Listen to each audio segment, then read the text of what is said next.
What is going on? You are listening to TAGSPodcast, aka Talk About Gay Sex Podcast. This is episode 538. I am your host, Steve V, alongside Lincoln. How you doing, Lincoln? I'm back. I'm really good. How are you doing? Back good in studio. It's great to see your face. Of course, joining us is Kodi Maurice Doggette. How the hell you doing, Kodi? Hello, darling. I'm doing wonderful. I'm nice and exercised and here with my booze.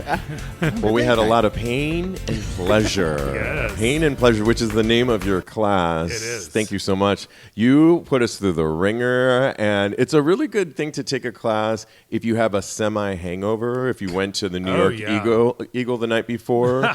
And you just want to sweat it out. I feel like I am back. You were still hungover at 6:15 at night? It was, all day I was in a fog. Oh, and I had a little bit too much fun. Cody and I went, and a little too much fun. Yeah, I fell asleep at the bar. Yeah. It would have been. Almost, yeah. And your class, it was pain and pleasure. So, good. Yeah, I'm back in business. Thank you so much. Mostly pain, but pleasure. The pleasure is forthcoming. The right? pleasure is your new body. Hey. Yeah, exactly. There was some good eye candy in there, so very nice. We have to talk to you because we haven't caught up with you in a minute. It's been so long. How was your New Year's? Let's talk Madonna. Sure. New Year's was great. Christmas was great. I was in California with family, and it was really nice. We had some really beautiful moments. Right before we left for California, we weren't sure if we could go because of Salty Pretzel's health. So a week and a half before we left, we had her checked out.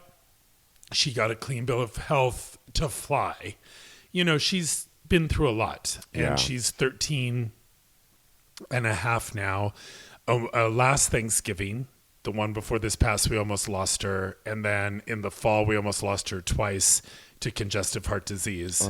So she's on a lot of medication, but her spirits are really good and she's happy, and she loved California so much. She perked up so much. And since we've been back in New York, she's coughing a little, and I think the dry steam heat is kind of having a number on her. But we have it on us. So for everyone, right? And she's a little 7-pound one-eyed Yorkie that is just nothing but love, and every day that we have with her is a blessing. So it was good. We came back. We were actually we flew Alaska Airlines on the same flight model that had the door fall off. So we were supposed to come back on Saturday. Can you imagine? Girl. Well, it's just a plane model. It's not Alaska, or it is what it is. And we were supposed to come back on Saturday, and we ended up coming back on Tuesday, which means we lost our tickets to the final night of Shucked. And it was such a weird story because, and just note to self, I was a purist when they announced that they were closing Shucked, which the only reason they closed was because they booked the theater for Tommy. It had nothing to do with the numbers. Okay. It was only because the theater was booked. So they closed it, and I said, let's go up like the 80s and 90s and early 2000s and get the ticket at the box office. You don't pay the $50 fee. Right. You can talk to a person. You get a real ticket. And then we got stuck in California, and the tickets were in my kitchen. Oh, no. So I couldn't sell them on StubHub or anything else because they were the printed for our ticket. audience, but don't do it if you get stuck. Like if there's any risk, do not get the paper ticket. So sad. I think you could get it digital at the box office as well. I'm not sure. Anyway, so I gave it as a gift to my manager at the bakery, and it was his wife's first musical ever. Oh, wow. And they were first row center for the final show. And if you guys been to a final show on Broadway? No, never. I have, yes. It is like from the moment the doors open, the energy is at like a 10, and then the overture starts and it goes up to 20, and with every number, people are standing. Like it takes an hour and a half show on Broadway, lasts about 2 hours when it's the final show because everyone's clapping so hard. So that was great. Came back a week later. We saw the first night at Barclays with Madonna, the third night at Barclays with Madonna, and then a week later we saw 3 nights at Madison Square Garden. Oh my And my last night was in the center of the runway, first row. She looked at me in the eyes like 3 times. I could tell she wanted to grab my hand, but it wasn't the part of the show where she grabs a hand. And if she had, she would have been late. You know what I mean? Stella winked at me, and There's some YouTube videos with me reaching out. And of course I wore the crown, the eye patch, the t-shirt with the crown on, and the Madonna gloves. And it was really spectacular. That show, talk about hungover. Wow. Come down from that show for me is a good 4 to 5 days. Oh. It is an exquisite avant-garde telling of her career. Every number is impeccable. She is impeccable. Her voice is perfect. Her movement is great. She's so happy. And the last show, the second to last show I saw, she came out and she's like, you could say a lot of things about me, but at least I still got it. And she definitely does. The whole controversy about her starting late is pure bullshit. I don't know if you've talked about this or not, but just so you all know out there, an auditorium opens at 7:30 with 20,000 people in it. So if you start the show at 7:30, no one's in their seat. That's right. At 8:30, the DJ starts. We had Honey Dijon. And in what's Brooklyn? At Barclays. And then in New York, the DJ that actually remixed this tour was the DJ. Wow. So, and he did all of this confession stuff that's not in the show, which was just beautiful. He DJs from 8:30 to 9:30. She goes on around 9:45, 10. Because after the DJ comes the main performer. Right. So, it's these fools. But what's beautiful is that whole controversy got her beautiful photos on the cover of all the magazines again. Right. At the top of the feed. And there are two messages. I'm not giving anything away. First of all, I'll say 3 things and then I'll let it go. Nothing that's really a spoiler, but don't listen if you don't want to. First of all, this show is an amazing homage to our community. Oh. It breaks down everyone who has died of AIDS, everything she did before, after, and in the middle. I read an article about the jewelry story of the concert, and when she opens and she has the crown, that is actually the most first recorded crown of Mary Magdalene in the Roman Catholic faith. So that's what that is inspired by. And then, in Live to Tell, she has the necklace with all the diamonds. Yes. Those are to represent all the tears she's cried of the people she's lost to AIDS. Oh, wow. So it just goes from there. So it's a beautiful homage to our community. And to, or the other 2 things that she says in it, the most controversial thing she's done is to stick around, which she uses that quote. And Bob the drag queen is incredible. Oh, he has his own concert t-shirt. The t-shirt he did is amazing. Oh, wow. He has this video in it that's like Max Headroom that talks about the 90s when you had to put in an effort, when there was no app, when you had to actually dress up to meet people and follow up with them. And the last thing that I'll leave you with is she says her biggest sin has been aging. Yeah, that's... So every time you have a Madonna conversation, if it is not about her legacy or her music, and it starts off about her looks, you're feeding into it. Yeah. And you are an ageist, you are a womanizer, and you're bullshit. So don't talk about it when it comes to Madonna, because there's so many other beautiful things to talk about when it comes to her legacy. March 2nd, I'll be there Amazing. in Las Do it. Vegas. Can't Of wait. course, So I couldn't jealous. see her here in New York. I had to go to Vegas, but I cannot wait to see it, and I'm just so excited. I might ask you to grab a piece of merchandise for me if you're able to, Absolutely. because there Let is me know. the merchandise. You guys saw the Blonde Ambition concert. It is so authentic. She took favorite merchandise from all of her tours and reproduced it. Oh, so perfect. and some of it's really hard to get. So okay, yeah. it's great. It's great. Well, we will do that. And a Bob the Drag Queen t-shirt for me, please. Okay. Yeah, So I know how much you cute. love that. So, So yes. Okay. Orders, let me Okay, know. I Let will. me know. And good. I love it. Well, I can't wait. Thanks for that update. Sure. That's amazing. I loved hearing the music today. Nothing really matters in your class Which today. is the opening of the concert, and I start Right. it now with every class I teach. Oh, I and love just that really quickly, song. Peter and I are great. He's been really, really good. Everything in California is good. Everything in New York is good. While we were gone, they renovated my bathroom. All the scaffolding's gone. They replaced my windows. Wow. So it's a whole new world. So let's start talking about sex. Let's start talking about sex, but let's stay on music. Let's stay on music for a second, because we would be remiss if the Grammys were last night. We record this on Monday night, the day before. This drops on Tuesday morning. But kind of an interesting, crazy... Did you watch the whole thing? I only saw clips of it here and there, and people that I wanted to see. Of course, I am a big fan of Kylie Minogue, and she wasn't her win wasn't aired on the show yesterday, but she did win for Padam Padam for Best Pop Dance Record. Which is big for her. Really big for her second Grammy, and I'm really happy for her, and that just meant a lot. Dua Lipa was somebody that I'm a huge fan of today as a newer-ish artist, and I loved seeing her on the red carpet. I loved her performance. I thought she was really awesome. I'm not the biggest Miley Cyrus fan, but I love Flowers, and that was such a song that you couldn't. It was so uplifting, and for her to win and to thank her gays, I thought was another positive moment. And for her to acknowledge Mariah Carey in the way that she did, she was so respectful, and she just gushed love towards Mariah, which I thought was amazing. Right.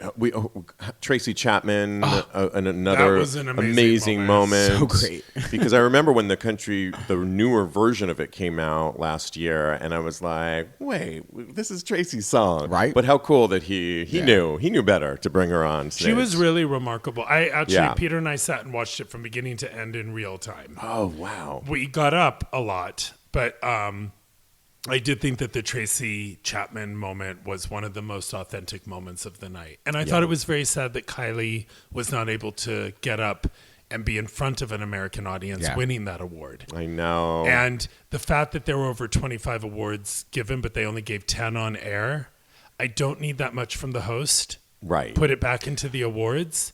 He's great. great. I was he going was to say, great. Trevor, but I'm just you saying, both on my face. He had Trevor, but Trevor had a solid half hour to 40 minutes of time, and the graphics for every category was a minute.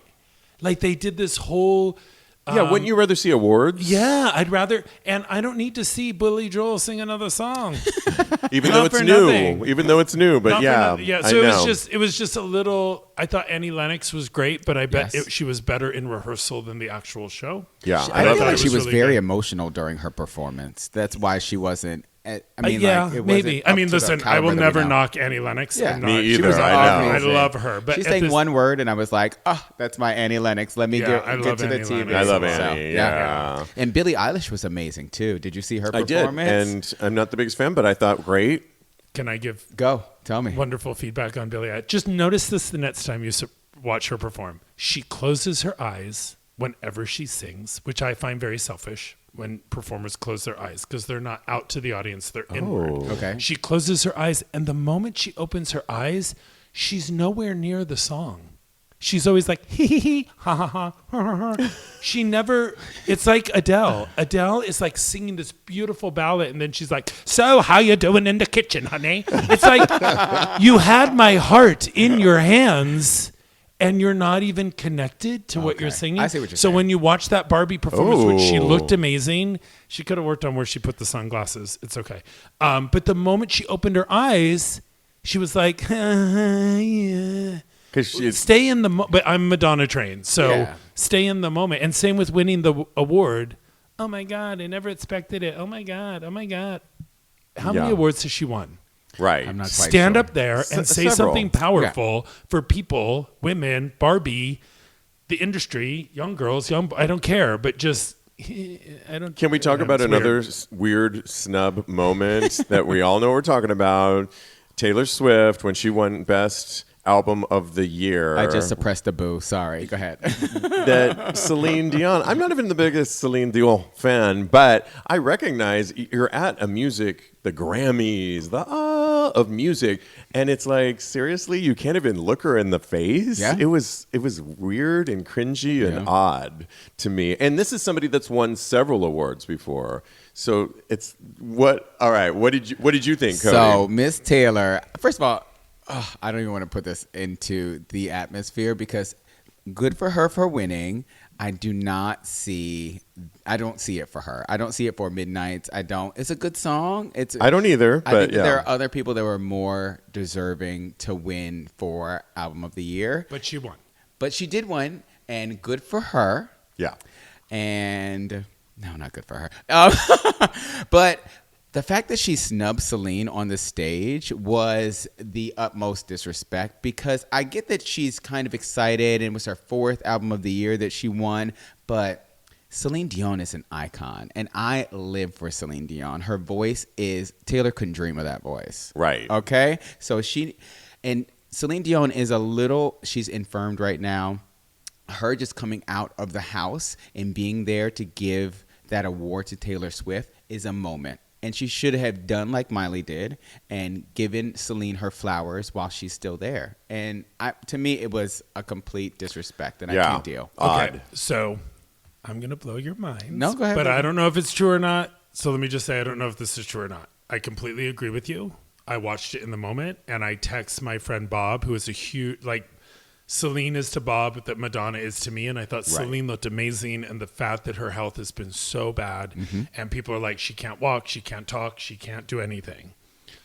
It has been suggested today, I don't know if it's true or not, but because Celine is so immune compromised that no one was allowed to go to her. So when she got up on stage, they said, or there was a knowledge, you cannot come close to her because of her immune compromise, which I think is an interesting point. However, I now see pictures of her cuddling with Taylor after the show. So I don't know if that was a Taylor Swift and if you really were that immunocompromised, you stand up to even be there. Would you do that? Like put yourself at risk? But even if you were, say you were, and that's why the guy was there, people were there. Yeah. The first thing you say in the microphone, is I cannot believe, because remember Celine Dion? I don't remember it exactly, but she said Whitney Houston and someone gave me this. Miley Cyrus said that. Yeah. She spoke about all her influences, and she said... No. When Celine Dion was giving the award, I'm sorry, she said, I was given this award, and like Diana Ross and Whitney Houston. Yes, I'm using the wrong names. I apologize. Yeah. So if you're going to say that before you give the award, why wouldn't the person receiving it, even if you can't touch her? Right. You look at her in the eyes, you say, thank you, and then in the microphone, you say, I cannot believe I just got this handed to me by Celine Dion, and its history being a 13th win and all that. So and knowing her condition, and if I cared any less, I'd be dead. I know, right? Me too. It was a little. Just to piggyback off of that, there, like you said, there are ways to acknowledge Celine Dion without touching her. So I think we all know that. And to me, that sounds like spin. I think that they just want to make Taylor look as good as possible. And I think that I agree. It's just something that they put out there, her publicist put out there, because it was very mean girl. She looks bad. And I just have to say, Jay-Z gets the petty award. Who? I'm not mad at what Jay-Z said. Oh, Jay-Z. Oh my God. Keep but I the think, focus. yeah. Are we going to talk about this? Well, I was a little bit like, okay, it is, when I think about it a little bit, she's won 36 or 32 it's not about Grammys. Her. Wasn't it about him? And if I were Beyonce, I would be mad because now you've just put all this attention on me and how I haven't won. And I would be like livid. Yeah, I hear that. I do think that he has a point, but I do think it's the wrong place to make the point. Yeah. Does that make sense? Right. Because from my understanding, Album of the Year, the voters look for a more organic musicality. So Black artists are going to be overlooked more, unfortunately, because they have more of a sampling and electronic beat type of feel. So that's why Beck has won. That's why Harry Adele Styles has won. Harry Styles beat Beyonce? Never in a million years. So I get what you're saying. I do think he had a point, but again, the wrong place to do it. Got it. Okay. Yeah. Again, if I cared any less, I know I'd be these dead. aren't my favorite artists, but a lot. And by the way, no, I actually did have a point. Yeah. He didn't have to say that. Yeah. But he did kind of twist the knife in the fact that she hasn't won, which is like the Susan Lucci thing. It is. It's more promotion for Beyonce than she deserves. The fact that she didn't win Gasp. it, I'm not a fan. I'm not a fan. I'm You're not not the going to biggest fan convince me, either, and I don't yeah. need to convince you. I'm it's leaving. Not that, it's not that. It's not that hard. And you know how I feel about her too. I'm not the biggest fan either. But this is the thing: putting down an artist Right. to try and make your artist better or yourself better just makes you look stupid and your artist not look that good. So I don't need to put down Beyonce. It's not That's Right. not Yeah. the struggle. Yeah, me either. The thing is, when someone doesn't win something over and over and over, then that becomes the thing. Every year that an award goes out for best album, people go, Beyonce still hasn't won it. Susan Lucci still hasn't won it. And it propels them, like Susan Lucci, Right. much better than their acting career or see their that. singing career, because it's bigger than than it could ever be. It makes it the thing. And then when Susan Lucci won, Yes. it was It's out of all the control. sweeter. So I'm just waiting for that day. Okay, you For Beyonce to win. guys. Like she has another album. She does. I'm kidding. Relax. Don't do it. Okay. Well, we love to give advice on the show, and especially when you guys write into us. And somebody wrote into us recently, and I want to get your perspective. So bear with me here on this. He said, "Hey guys, I messaged you guys on last summer about needing help with my relationship. I just want to follow up with you guys. I'm a very, very big fan of the show, and my name is Andrew. So we opened up our relationship about a year ago. We are together for almost 3 years. My boyfriend is a very nice guy, super sweet, romantic, handsome, works a lot, but I started to get more of a bigger need for bigger things, is what he means, sexually. And they decided to do threesomes and explore things separately and sometimes together too. So they played together. Their taste is totally different from each other, and they have a hard time choosing, who to actually pick, essentially. Okay. So I started to play more separately than together because of our differences on taste. And because I'm the one always looking and exploring, he is more of the one that's shyer. Our sex started to slow down a lot. I'm feeling like I don't enjoy as much as we did before. And in a few countries we've gone to, like saunas, we did our own thing that worked well. This week, we did a foursome with another couple, but it was not what I was expecting, and I didn't enjoy it as much. He has been complaining that we don't have much sex, and I told him that I don't know what is happening with me, but I don't really have a desire to fuck with him. And he got a little upset and mad. I think what the guy's really saying is, Kodi, and you remember this because you got the email too, is should he really continue on with this relationship if he really doesn't have it in? He loves the guy, but he doesn't really feel like that sex chemistry is there. And they're having problems with this open relationship. And we all know, we've talked about it on this show before, navigating an open relationship has many ins and outs, and it's really what is the blueprint for our relationship. No pun intended. Exactly. Bum, bum. And so I hear him on that part, but what advice, just hearing this, would you give to Andrew at first glance? How long have they been together? So they've been together now for 3 years, almost 3 years. Does he say his age? He doesn't say his age. Do they live together? I believe they live together. Yeah, I believe they do too. Okay, good. I think Thank so. you. Okay. Yeah, back me up, Kodi, on this. I- You got the email. I did. I think opening a relationship introduces chaos. I'm all about sexual liberation. Do your thing. And if you're both like-minded and you can handle that, great. But you need to be really mature not to lean into the chaos of other people in your relationship. Sex is intimate. I shouldn't say that. Sex can be intimate. I know how to have sex with 20 people, not be attached, get off on the physical pleasure, get off on the fantasy, go home and have a great night's sleep. But that's not being in an adult intimate relationship. So if you're not into that, then stop pretending like you're going to do all this behavior and then be able to turn back home and you guys are going to have this wonderful, connective, intimate relationship. Now, I do know some adult, and again, the word adult is here. It's not lost on me that there is so much sexual liberation now that we don't have to deal with AIDS because of medication. We still are dealing with it, by the way, but because of PrEP and stuff like that, it's not, people aren't dying all around us. If you lived through that, maybe you're a little more sensitive to this, right? So if you decide to open your relationship and you do it together with a third person to enhance your intimacy, that is one thing. But if you're saying things like we go to a sex club and he goes his direction and I go my direction, you're roommates. And you could be roommates and enjoy sharing the rent and maybe getting off together once in a while, but don't pretend like you're the happy married couple that everything is going fine. You can't, there's no shortcut. The universe has a million eyes.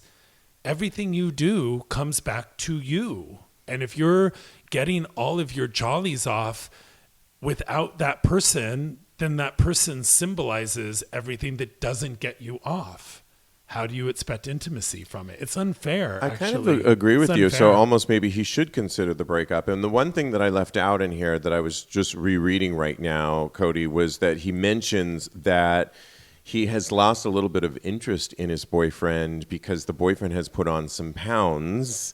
And I know, I'm sorry, but that's what he wrote in here. And although the boyfriend has been working on himself, he hasn't seen a change in him. So it kind of, to me, sounds a little bit like he's falling a little bit like out of love with his boyfriend. And unless you really want to be, my opinion is, unless you really want to be honest with somebody and really do the work and maybe see a therapist, and if you are going to go down the open relationship route, really figure out the blueprint of it, figure out like, how is this going to work? And you almost have to over talk it out. You have to check in with each other more often than even just the two of you. And so I kind of feel at this point, it's maybe time to break away. I know you're going to jump in, Kodi, but I just want to say, if you're looking at gaining a few pounds or doesn't do, that's an excuse of a bigger problem. Yep.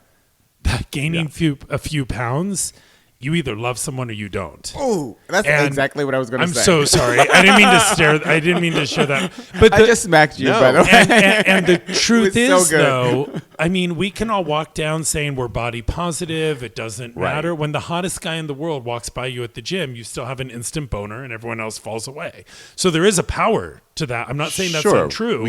But if you're latching on and looking for that, the relationship's already over. Yeah. And you're kind of using your time exercising a ghost of what used to be there, and that's just a waste of both people's time. I need to take a sip. Sorry. No. That was just, it was too powerful, and it touched my soul. So I agree with you guys. I think that a part of me thinks that this person is not in love with their boyfriend anymore, and this is just, it's slowly dying, and they're not even attracted to one another. My advice to Andrew is, that's the name, right? Yes. Yeah. My advice to Andrew is to close your relationship. If you still care about this person and you want to see what can come from this, what you can do in order to repair your relationship, close it. Because in that way you can probably reconnect and you can do the things that you need to actually build up your relationship, and maybe you can see how you are attracted to this person still and how you want to evolve as two people and in a relationship. Or you're not. But at least that is so brilliant, Kodi, because at least you're giving it its due. Yeah. And not falling. It's like watching porn all the time. It zaps you of the intimacy. If you're out hooking up with strangers all the time, there's no chance you're going to reconnect. So you're absolutely right. Reclosing the relationship, really figuring out if it works or not, and then moving on from there. Yeah. Good advice, Kodi. Yeah, I like that too. And I think if that doesn't ultimately work, he mentioned going on his own path, and you don't want to start becoming cruel to somebody either. And it's better, at least you can say you tried it, one more time, and whether that's therapy or new rules. But if it doesn't work out, I think you need to do some, like we all do, find out what you really do want for your next relationship. Sounds like he wants a big dick. Okay. Well, that could be sex. Sex is important in a relationship. It is important, and I don't mean to minimize it, but it can change in relationships too over time. I mean, it is important, and I know we do a sets podcast, and this podcast has definitely evolved for me over the years. It is important, but to have such a focus on it as the meaning of being gay. For me, I have outgrown, and I'm okay with outgrowing that. I've outgrown that. Now, if Peter and I drastically change our dynamic, if things come of life that I have to process through and I return to it, great. I outgrow things without hating them.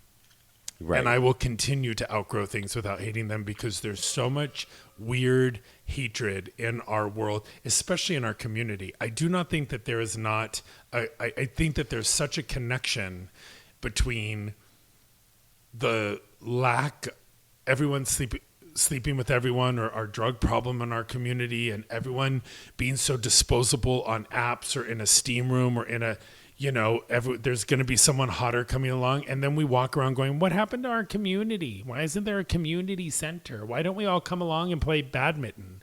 Because we're all doing our own thing, thinking we're Mr. Fabulous, when all it is to me is chaos. And chaos gives me anxiety. I can't do any more chaos. And a lack of connection. A lack of connection. That's really what it boils down to. You have to have connection in some capacity, whether it's friendships or a relationship, for sure. Yeah. And the problem is, can we keep going down this road for a minute? The problem is, I used to go to play things, whether it's a nightly 6 hours at a warehouse where everyone has sex together, or a back room at a nightclub, or right. I used to go there, and every person I was with, I tried to really connect with them because I'm from fucking San Francisco and I'm a goddamn hippie. So I'm like, we're all going to connect, thinking I would leave there with the perfect boyfriend who would understand my needs in a back room and in the real world, right? I was just talking about this with my best friend today. I love it. I didn't meet Peter in any of that. Right. I met him in the real world. And he's never even been on an app. He's like a fucking unicorn. He's like, that's not my gig. Peter. I'm really into real people in the moment. Yeah. And sometimes I'm disabled in our relationship because he's like, I don't know what your behavior did that scarred you so much, but it's pretty simple. I love you. You love me. You're everything I need. I don't ever need to look anywhere else. Make me cry. Which is a beautiful sentiment until you've slept with the entire world and you're like, what do you mean? I don't understand what that means. It's like a different language. Yeah. And, I say this a lot, that you stretch out the rubber band when you do certain behavior. Right. And if you stretch it out too far, it's never going to come back to that original. I'm not talking about buttholes. I'm talking about emotional. You're reading my mind today. Okay, I was good, right? I was going to be on this joke like white on rice.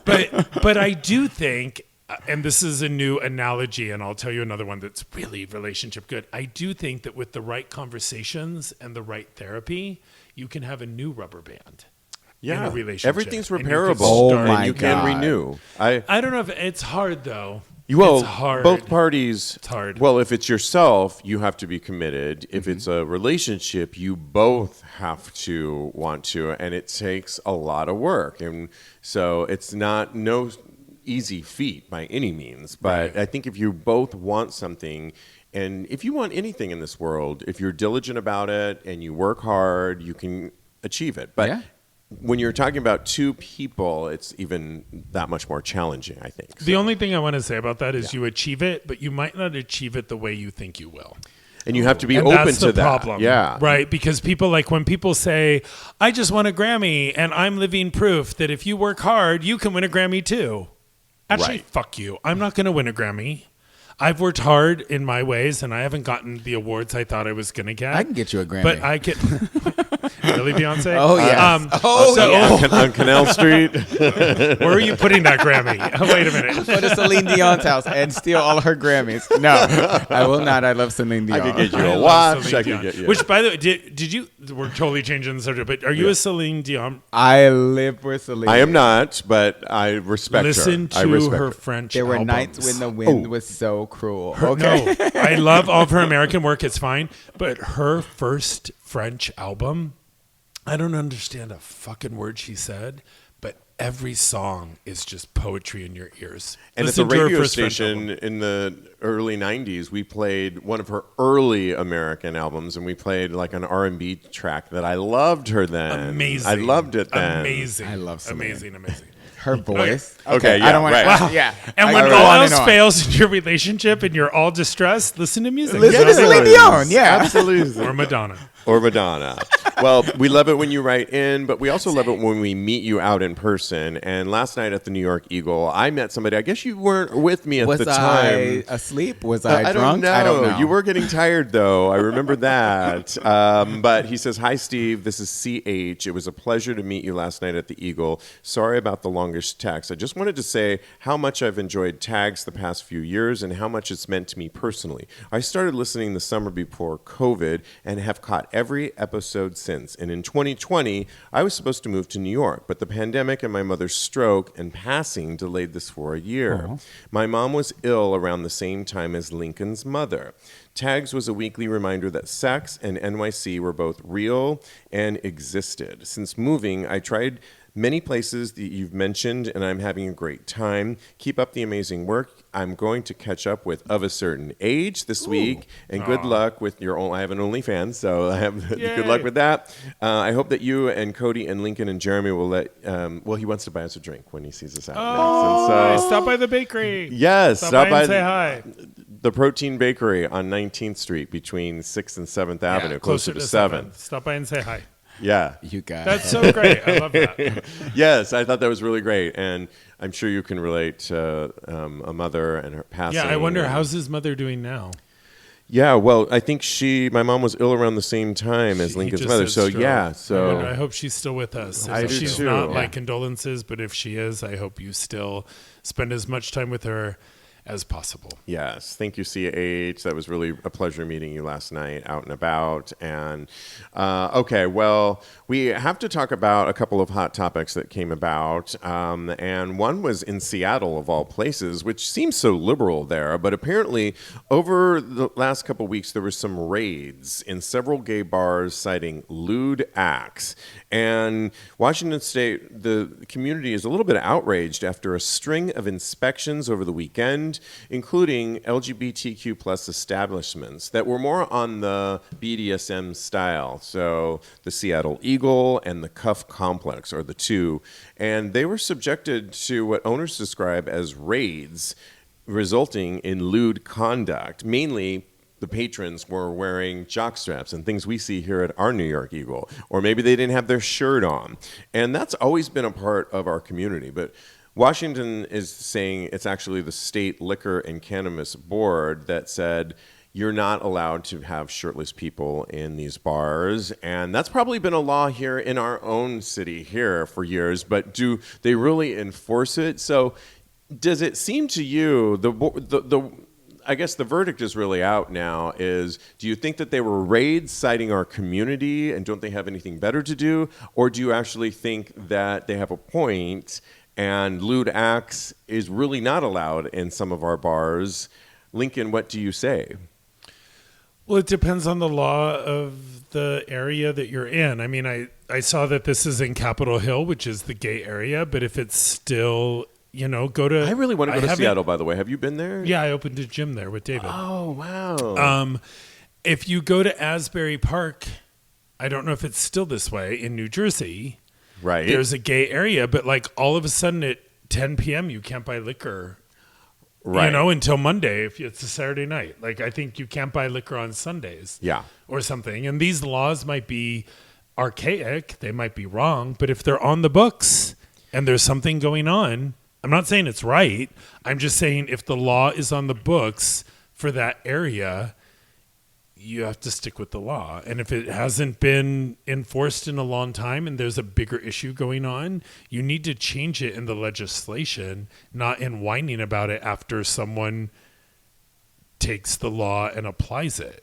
I just feel like these laws are in effect in most states, but I don't know that for sure. No, we can do a quick search. Depends on it. But the lewd conduct violations in question were related to clothing, like I said before, that exposed the buttocks and nipples of patrons, which is prohibited under state law in liquor establishments, under state law. So under Washington state, I don't know if it's a thing in other states, but I would imagine perhaps it is. I don't know. I can't imagine Seattle would be the only state that would have that. Kodi, do you think that they were targeted or towards our community because of a right legislation that we're seeing a wave pass our country? Yeah, definitely. I think that it's something that is complete. is completely targeted to our community, because I feel like when I go to the club, I don't want to see people with their butts out. That. I was going to say, do gays even own shirts? I don't even know. I don't think so. I had my shirt off yesterday, and I got a jockstrap, but it's in New York. I don't know what our laws here are in New York. But I hope that they aren't like this, because I do think that this is something that I thought we left back in the 50s, because the police raiding our clubs and coming and getting them is very reminiscent of Stonewall. And I don't think that it's such a good thing. And we definitely don't want to go back there. So I think that this is a cockamamie excuse for them to come in and arrest us and harass us. And maybe these laws are in place, but they need to be revised, is my point. I kind of agree with you, and I want to hear from you again, too. The one thing I see across the country right now is just incredible theft and so much going on in places like we're from, the Bay Area, where people can't go down into downtown San Francisco anymore because it's,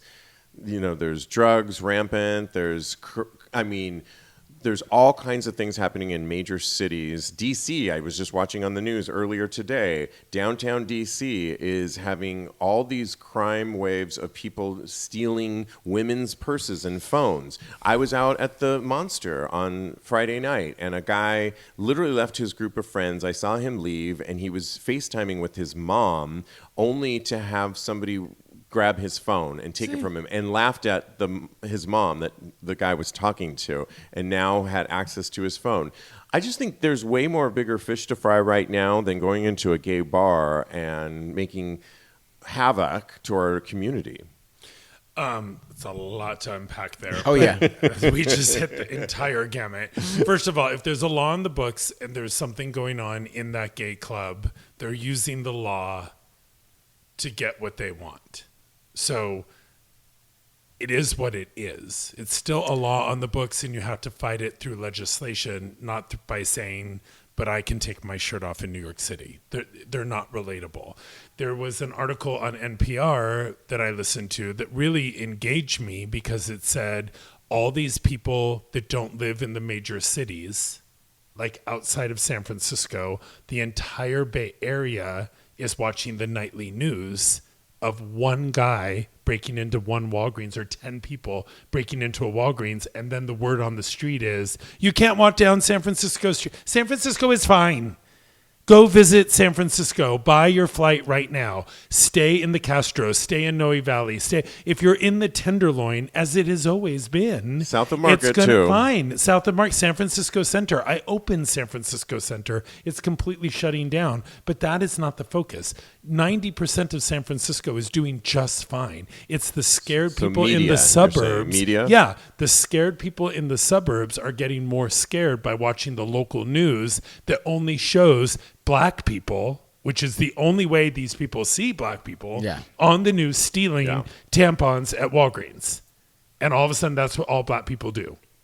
Girl. It's the social media conundrum, which is why Trump is getting as far ahead as he is, because people are believing things that are like 3% of what's happening with a megaphone. It has been proven that crime has come down since Biden took office. Crime is down across our country. It's not true that everyone's stealing everything from everyone. You saw someone get their phone stolen. Today, I had someone visit me in New York City, and he's like, I looked over my shoulder every minute, because he's at home watching the news in New Jersey, and it's his first trip to New York in 3 months. There's a lot. I'll give you. There's a lot of fear and a lot of media going around. Oh, a lot. But I don't know. I mean, yeah. No, I'm good. All right, got it. Okay, yeah. So, those who are listening in Seattle, we want to hear from you. And what's it like going on in the state? We definitely want to hear from you. So, okay. But we want to hear from you about all the positive stuff going on too, because I don't know about anyone else at this table, but I haven't been robbed lately. Yeah, my store hasn't been broken into lately, but knock on wood. Yes. But people say when I visit California, oh, well, if you drive into San Francisco, you might as well keep all your doors unlocked, because they're just going to break into your car anyway. What life are you living that is your consciousness? Right. It's very sad. Yeah, the fear-mongering It's very has to sad. stop, for the sure. fear-mongering is everywhere, and it's bringing it back to the Grammys and everything we were talking about earlier. Bill Maher talked about this week. Find a song that's focused on love. Yeah. Find a song in the top whatever that's not focused on, I'm the richest bitch in the land and I have all the money and you can go to hell. What are we listening to? What are we thinking of every day? It's not, you create your own universe. And if you listen to that all day, it's not a pretty universe. No, it's not. Yeah, and I hear that. We just wanted to give an update. Kodi and I had talked about a passenger that had died on the Oasis Atlantis cruise, sadly, and we have a little bit more information on him. It was Jonathan Mindrum, who was 36, and he died on the Royal Caribbean Oasis of the Seas at around 3 a.m. on January 24th. And the cruise was just heading to San Juan, and they think it was due to drug overdose, sadly, and maybe fentanyl laced. And so we have a name for it now, and we just are thinking about his family and those because they're finally getting answers. The body is still, sadly, in San Juan, and it's just always a sad thing to have to report on. But, thinking about the family and friends at this time. All our prayers are going to them, so thank you. It's very sad.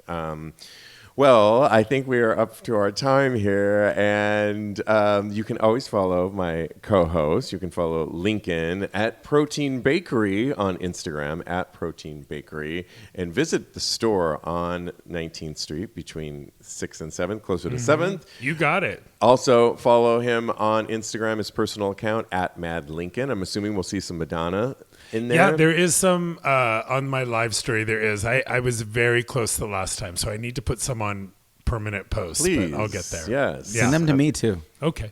And Kodi, you can follow him. He's a life coach. Follow him at KMD Coaching, or his personal account at Mr. Maurice. Mr. Maurice. Follow me on the gram. I am _Steve V. Follow my OnlyFans. New content every week. Go to onlyfans.com/sexy poppy Steve V. Oh, yeah. And in the meantime, guys, continue having hot gay sex.